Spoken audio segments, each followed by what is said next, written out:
Moi, je suis natif de Québec.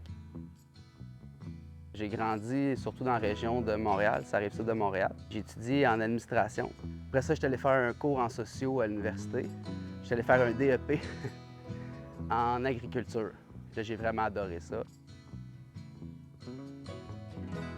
Moi, je voulais travailler avec de l'agriculture qui était sans intrants chimiques, sans produits cancérigènes. Mais je trouvais que les producteurs n'avaient pas énormément de rendement. Puis on n'avait pas beaucoup d'alternatives au fumier.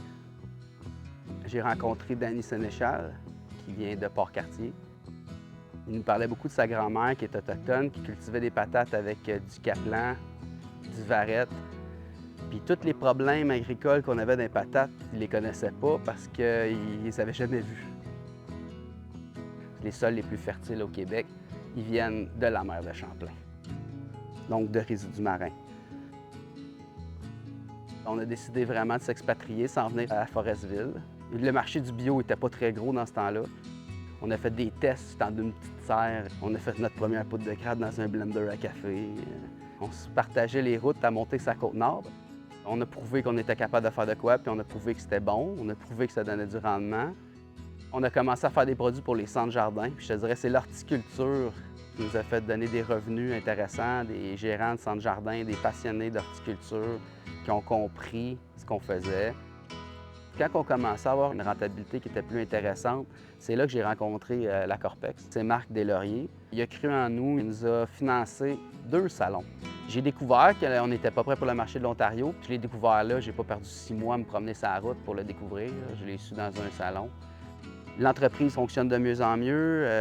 La ferme, ça commence à être de quoi qui est vraiment intéressant pour nous. L'économie circulaire, nous autres, on pensait à ça avant parce que c'est juste logique si on veut que tous les produits locaux s'utilisent. Fait que nous, on recycle les résidus marins des usines de fruits de mer. On les revalorise en engrais. On va tester les engrais avant qu'ils s'en aillent en horticulture dans nos serres ou dans nos champs. On envoie ça dans des centres jardins ça va créer du potager. Nos légumes vont être revendus localement. Fait que ça, c'est de l'économie circulaire. 1 $ investi dans l'économie locale peut rapporter jusqu'à 100 $, tandis que 100 $ investis dans une multinationale, ça rapporte 1 $ à la communauté. C'est les mêmes bactéries qui sont dans le sol qui nourrissent ma plante, qui devraient être dans ma flore intestinale en train de me nourrir. Ce qui me rapporte le plus en ce moment, c'est aller sur les fermes, voir le sourire des producteurs parce qu'ils ont du rendement.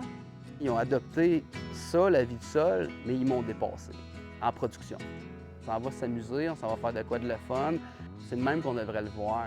On s'en va dans le quoi de le fun. Oui, je les vis, mes passions.